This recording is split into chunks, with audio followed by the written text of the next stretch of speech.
الحمدللہ رب العالمین والصلاة والسلام علی سید الانبیاء والمرسلین اما بعد فاعوذ باللہ من الشیطان الرجیم بسم اللہ الرحمن الرحیم الصلاة والسلام علیک یا رسول اللہ وعلی آلک و اصحابک یا حبیب اللہ۔ ناظرین، ایک مرتبہ پھر موجود ہمارے ساتھ علامہ رضوان مدنی صاحب اور جناب قاری عبدالرحمن نقشبندی صاحب موجود ہیں۔ تو ماہ رمضان المبارک کا جو برکتوں والا مہینہ جو شروع ہو چکا ہے، تو اس حوالے سے علامہ صاحب سے کچھ سوالات لینے کی کوشش کریں گے، ان کے جوابات، تاکہ ان جوابات کو ہم سن کر اور اس کے اوپر عمل کر کے ماہ رمضان المبارک کو زیادہ سے زیادہ بہتر طریقے کے ساتھ عبادت میں گزارنے کی ہم جو ہے وہ بھرپور طریقے کے ساتھ کوشش کر سکیں۔ تو جی علامہ صاحب، السلام علیکم ورحمۃ اللہ وبرکاتہ۔ وعلیکم السلام ورحمۃ اللہ وبرکاتہ۔ کیسے ہیں علامہ صاحب؟ ٹھیک ہے الحمدللہ رب العالمین۔ قاری صاحب آپ کیسے ہیں؟ طبیعت ٹھیک ہے؟ الحمدللہ رب العالمین۔ بہت شکریہ آپ دونوں حضرات نے اتنا قیمتی وقت عطا فرمایا۔ تو علامہ صاحب، جیسا کہ ماہ رمضان مبارک کا برکتوں والا مہینہ شروع ہو چکا ہے، تو جیسا کہ پچھلے سلسلے کے اندر بھی ہم نے ماہ رمضان مبارک کے حوالے سے سنا، تو آج ہم روزے داروں کی فضیلت کے حوالے سے کچھ جاننا چاہیں گے کہ جو شخص روزہ رکھتا ہے اس کے لیے کیا فضیلت ہے؟ الحمدللہ رب العالمین والصلاة والسلام علی سید المرسلین اما بعد فاعوذ باللہ من الشیطان الرجیم بسم اللہ الرحمن الرحیم۔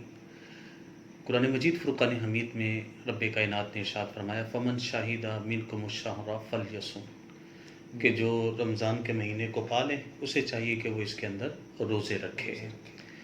اب جو روزہ ہے یہ تین طرح کا ہے۔ جی، نمبر ایک، عوام کا روزہ۔ اچھا، عوام کا روزہ کیا ہے؟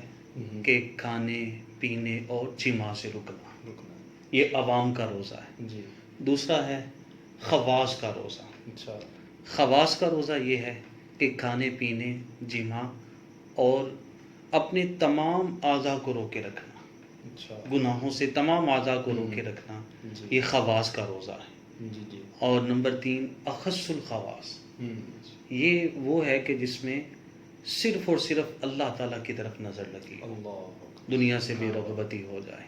سبحان اللہ۔ تو اب اگر ہم دیکھیں تو عوام کا روزہ تو کھانے پینے اور جماع سے رکنا ہے۔ خواص کا جو روزہ ہے نا، تو خواص کیا کرتے ہیں کہ ان کی آنکھ کا بھی روزہ ہوتا ہے، ان کی زبان کا بھی روزہ ہوتا ہے، ان کے ہاتھوں کا بھی روزہ ہوتا ہے، اور ان کے دل کا بھی روزہ ہے، خیالات کا بھی روزہ ہے، کانوں کا بھی روزہ ہے، ہر چیز کا ان کا روزہ ہوتا ہے۔ سبحان اللہ، ماشاء اللہ۔ ناظرین، آپ نے سنا کہ علامہ صاحب نے کتنے پیارے انداز سے روزے دار کی جو ہے وہ قسموں کو بیان فرمایا ہے۔ علامہ صاحب، یہ بتائیے گا کہ جو شخص روزہ رکھتا ہے، کھانے پینے سے رکتا ہے، تو اس حوالے سے احادیث مبارکہ کے اندر اس شخص کے لیے کہ جو روزے رکھتا ہے کیا فضیلت ارشاد فرمائی گئی ہے؟ نبی پاک صاحب اللہ صلی اللہ تعالی علیہ وسلم نے ارشاد فرمایا کہ روزہ دار سے اللہ تعالی جہنم کو اتنا دور کر دیتا ہے اللہ، کہ جہنم سے اور روزہ دار کے درمیان اتنا فاصلہ، روزہ دار کو اللہ تعالیٰ جہنم سے اتنا دور رکھے گا، فرمایا کہ جتنا کہ ایک کوا جب اڑتا ہے جی، اور ساری زندگی وہ اڑتا رہے، اچھا، اتنا عرصہ تک پوری زندگی، کوے کی پوری زندگی جی، وہ اڑتا رہے، تو جتنا وہ سفر طے کرے گا جی، جی، اتنا جو اس کے سفر کی مقدار ہے، اللہ تعالیٰ روزہ دار کو جہنم سے اتنا دور رکھے۔ سبحان اللہ۔ اور علامہ صاحب، یہ جو کوے کی مثال بیان کی گئی ہے، کسی اور جانور کی یا کسی اور پرندے کی مثال بیان کی جاتی، تو اس کی مثال بیان کرنے کی حکمت کیا ہے؟ اس میں حکمت یہ ہے کہ جو کوا ہے اس کی عمر زیادہ ہوتی ہے، اچھا، اور دوسرے پرندوں کی نسبت؟ دوسرے پرندوں کی بنسبت اس کی عمر زیادہ ہوتی ہے۔ اچھا، اس بنیاد الطالبین میں ہے جی، کہ جو کوا ہے اس کی عمر 500 سال ہوتی ہے، جی، 500 سال کوے کی عمر ہے۔ اللہ، اور یہاں تک بھی بزرگوں نے لکھا ہے کہ کوے کی زیادہ سے زیادہ عمر 2000 سال ہے۔ اللہ، آپ کے یہاں پہ گجرات شہر میں کاما والی سرکار جی، دربار شریف ہے، جی، جی، تو وہ بزرگ رحمۃ اللہ تعالیٰ علیہ ان کی بارگاہ میں کوے بہت حاضر رہتے تھے، کوے بہت زیادہ حاضر رہتے تھے، اچھا، اور ان کو بھی کووں سے بڑی محبت تھی، کووں کو بزرگوں سے بڑی محبت تھی۔ اچھا، اور لوگ پوچھتے ان سے کہ حضرت آپ اتنی کووں سے کیوں اتنی محبت کرتے ہیں؟ اچھا تو وہ فرماتے کہ کوے کی عمر 500 سال بھی ہے ہم، اور 2000 سال تک بھی ہے اچھا اس کی عمر ہے، جی تو میں کووں سے اس لیے محبت کرتا ہوں کہ ہم، کاش ہو سکتا ہے کہ مجھے وہ کوا بھی مل جائے کہ جس نے میرے آقا کو دیکھا ہو۔ سبحان اور سبحان بابا فرید نے بڑا پیارا شعر لکھا ہے ایک کہ آکاواں تینوں چوڑیاں پاواں اللہ تے اکبر کدی آوے ساڈے بنیرے اللہ تے لے پیغام وصل داویں تے کتے آ جاون سجن میرے سبحان متاں والے مینوں متاں دیون تے میری متاں نے مت ماری اللہ لکھ واری میں کوٹھے چڑھی تے میں اتری کئی واری اللہ ہن تے ماہی آ جا تو جیت گیوں تے میں ہاری۔ سبحان اللہ تو سبحان اس لیے کوے کی عمر 500 سال بھی لکھی گئی ہے، 2000 سال بھی آئی ہے، جی تو اس کی عمر زیادہ ہوتی ہے۔ اب آپ دیکھیں کہ کوا جب سے اڑنا شروع کرے اور پوری زندگی وہ اپنا اڑتا رہے جی تو کتنا سفر وہ طے کرے گا، کتنی مقدار وہ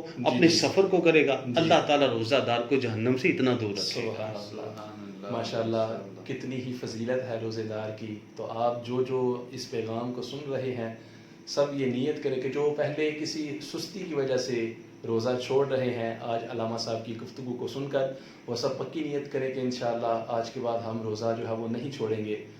علامہ صاحب یہ بتائیے گا کہ 3 رمضان مبارک جیسا کہ حضرت فاطمۃ الزہرا رضی اللہ تعالیٰ عنہ کا عرس مبارک بھی ہے، وصال مبارک ہے، تو نبی پاک صلی اللہ تعالیٰ علیہ وسلم کی جو اولاد پاک ہے وہ ان کی تعداد کتنی ہے؟ جمہور کے نزدیک نبی پاک صلی اللہ تعالیٰ علیہ وسلم کی اولاد پاک کی تعداد 7 ہے۔ اچھا 4 صاحبزادی ہیں آپ کی سبحان اور 3 صاحبزادے۔ سبحان صاحبزادیوں کے نام حضرت زینب رضی اللہ تعالی عنہا، حضرت رقیہ، حضرت ام کلثوم اور حضرت فاطمۃ الزہرا رضی اللہ تعالی عنہن۔ اور صاحبزادوں میں حضرت قاسم، عبداللہ جی اور حضرت ابراہیم رضی اللہ تعالی عنہ۔ تو رمضان المبارک کی جو 3 تاریخ ہے اس میں حضرت فاطمۃ الزہرا رضی اللہ تعالیٰ عنہ کا وصال مبارک ہے، تو ان کی سیرت کے حوالے سے کچھ بتائیے گا کہ انہوں نے اپنی زندگی کے اندر اپنے بابا جان پیارے آقا صلی اللہ تعالیٰ علیہ وسلم کے ساتھ کیسا محبت بھرا انداز رکھا اور حضور کا ان کے ساتھ محبت بھرا انداز کیا تھا، اس حوالے سے کچھ رہنمائی فرما دیں۔ ریاض الصالحین حدیث پاک کی کتاب ہے، اس کے اندر حضرت عائشہ صدیقہ رضی اللہ تعالی عنہا سے مروی ہے۔ اچھا آپ فرماتی کہ حضرت فاطمہ الزہرا رضی اللہ تعالی عنہا اس طرح چلتی تھی کہ جس طرح پیارے آقا چلتے، سبحان اللہ اس طرح بیٹھتی تھی کہ جس طرح پیارے آقا صلی اللہ علیہ وسلم بیٹھتے سبحان تھے، اللہ کہ آپ کا بولنا، آپ کی گفتگو، آپ کا انداز پیارے آقا صلی اللہ تعالی علیہ وسلم کے ساتھ بہت زیادہ مشابہ تھا۔ حضرت عائشہ صدیقہ رضی اللہ تعالی عنہ فرماتی ہیں کہ ایک مرتبہ نبی پاک صلی اللہ علیہ وسلم کی بارگاہ میں حضرت فاطمہ حاضر ہوئی، اچھا تو سرکار علیہ صلاۃ والسلام نے ان کے کان میں کوئی سرگوشی فرمائی۔ اچھا یہ سن کر حضرت فاطمہ رضی اللہ تعالیٰ عنہ رونے لگی۔ اللہ اکبر پھر کچھ دیر کے بعد ہی پیارے آقا صلی اللہ علیہ وسلم نے حضرت فاطمہ کے کان میں پھر سرگوشی فرمائی۔ حضرت فاطمہ مسکرانے لگی، اچھا تو حضرت عائشہ صدیقہ رضی اللہ تعالیٰ عنہ نے پوچھا کہ فاطمہ یہ کیا ماجرا تھا؟ اچھا پہلی سرگوشی پہ تو رونے لگی، دوسری سرگوشی پہ تو ہنسنے لگی، مسکرانے لگی، کیا وجہ تھی؟ آپ نے فرمایا کہ یہ راز تھا، اللہ اور یہ راز ہے نبی پاک صلی اللہ علیہ وسلم کا، عائشہ میں نہیں بتا سکتی۔ اچھا پھر جب سرکار علیہ صلاۃ والسلام کا وصال پاک ہوا تو حضرت عائشہ صدیقہ رضی اللہ تعالیٰ عنہ نے پوچھا کہ اے فاطمہ مجھے وہ بتائیے وہ وقت جب آپ تشریف لائی تھیں اور سرکار علیہ صلاۃ والسلام نے سرگوشی فرمائی تھی، آپ نے رونا شروع کر دیا تھا۔ حضرت فاطمہ رضی اللہ تعالیٰ عنہ کہنے لگی کہ اس وقت نبی پاک صلی اللہ علیہ وسلم نے فرمایا تھا کہ فاطمہ اب میرا وقت وصال قریب آ گیا، اب میں دنیا سے پردہ فرمانے والا ہوں، اس وجہ سے میں رونے لگی تھی۔ اچھا اور پھر نبی پاک صلی اللہ علیہ وسلم نے میرے کان میں سرگوشی فرمائی کہ فاطمہ غم نہ کر، سب سے پہلے تو ہی میرے ساتھ ملاقات کرے۔ سبحان اللہ اور علماء نے لکھا ہے کہ دنیا میں 2 ذاتیں ایسی ہیں اچھا کہ جن کے انتقال کا سبب ہی رسول اللہ کا عشق ہے، اللہ کہ جو رسول اللہ کے عشق میں ہی دنیا سے وصال کر کے گئی۔ اللہ پہلی ذات وہ حضرت فاطمہ الزہرا رضی اللہ تعالی عنہا کی ہے، سبحان اور علماء نے لکھا ہے کہ دوسری ذات حضرت ابو بکر صدیق رضی اللہ تعالی عنہ کی۔ سبحان یہ ایسی ہستیاں ہیں کہ جن کے انتقال کا سبب ہی رسول اللہ کا عشق تھا۔ اللہ، تو حضرت فاطمہ رضی اللہ تعالی عنہا بھی سرکار ہی صلاۃ والسلام کے وصال پاک کے بعد روتی رہی اللہ، یہاں تک کہ 6 مہینے کے بعد، اچھا، سرکار کے وصال پاک کے 6 مہینے کے بعد آپ کا بھی وصال پاک ہو گیا تھا۔ علامہ صاحب یہ بتائیے گا کہ حضرت فاطمہ الزہرا رضی اللہ تعالیٰ عنہ حضور صلی اللہ تعالیٰ علیہ وسلم کی شہزادی تھی، تو کیا ان کا عبادت کا کچھ ایسا معمول تھا کہ جیسے کہ وہ تو سید المرسلین صلی اللہ تعالیٰ علیہ وسلم کی صاحبزادی تھی، تو ان کا عبادت کا جو انداز تھا وہ کیا تھا؟ حضرت فاطمہ الزہرا رضی اللہ تعالیٰ عنہ سارا دن اپنے گھر کا کام کاج کرتی تھی۔ اچھا، چکی پیستی تھی، اللہ اکبر، خود اپنے ہاتھوں سے اللہ، چکی پیستی تھی، یہاں تک کہ آپ کے ہاتھوں میں چھالے پڑ جاتے تھے۔ اللہ اکبر، کنویں سے خود پانی بھر کے لے کے آتی تھی۔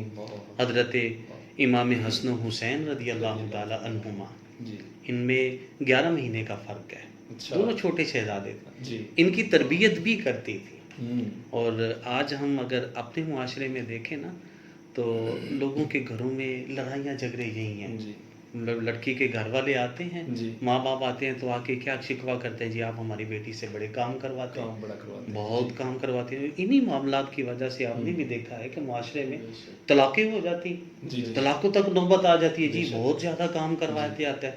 جی، تو اب اگر دیکھیں کسی سے بھی کام اتنا، کوئی بھی خاتون اتنا کام نہیں کرتی ہوگی کہ اپنے گھر میں کہ جتنا حضرت فاطمہ رضی اللہ تعالیٰ عنہ کرتی تھی۔ سبحان اللہ، اور پھر یہ دیکھیں سارا دن گھر کا کام کاج کرنا، جی، اور پھر جب رات آتی تھی مصلی بچھا لیتی تھی، اللہ، اور پھر پوری رات آپ قیام کرتی تھی، اچھا، اور اتنا لمبا قیام کرتی تھی کہ پہلی رکعت کا پہلا سجدہ کرتی تو فجر کی اذان کی آواز آ جایا کرتی تھی، اور آپ سجدے میں یہ دعا کرتی کہ مالک تیری راتیں بڑی چھوٹی ہیں، اچھا، اللہ، ایک لمبی رات دے دے تیری بندی فاطمہ صحیح طرح سے اللہ، دل جی بھر کے تیری عبادت کر سکے۔ سبحان اللہ، سبحان دیکھیں سارا دن کام کاج، جی، اور ساری رات ہے جو وہ عبادت میں ان کی گزرا کرتی سبحان تھی۔ اللہ، ماشاء اللہ، جو خواتین ہمارے پروگرام کو سنیں گی تو ان کے لیے بھی یہی پیغام ہے کہ حضرت فاطمہ الزہرا رضی اللہ تعالی عنہا، جیسا کہ علامہ صاحب نے بڑا ہی پیارا ہمیں ارشاد فرمایا ہے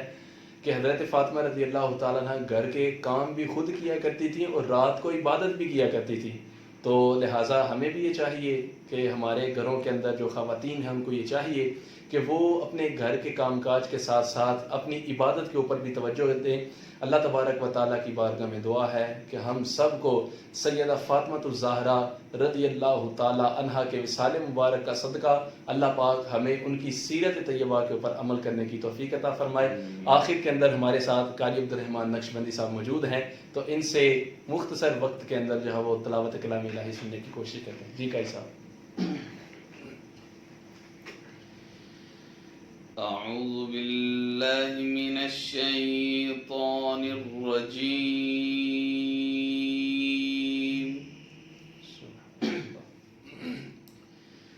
بسم الله الرحمن الرحيم سبحان اللہ، سبحان اللہ،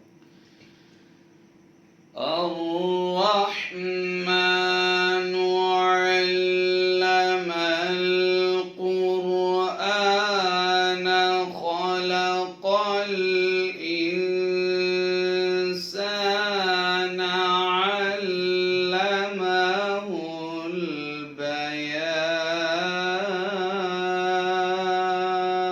البيان سبحان اللہ، سبحان اللہ، الشمس والقمر بحسبان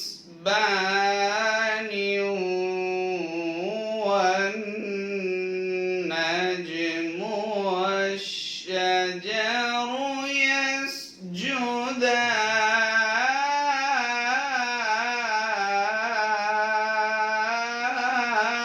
يسجدان سبحان اللہ، سبحان اللہ،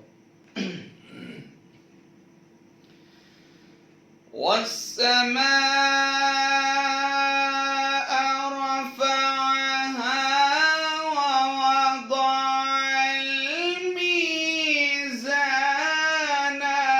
ألا تطغوا في الميزان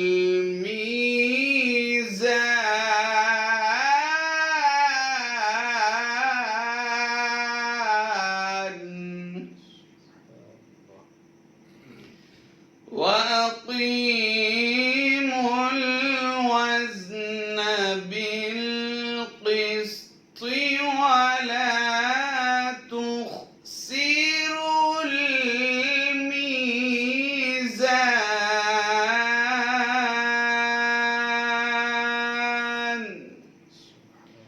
صدق الله العلي العظيم.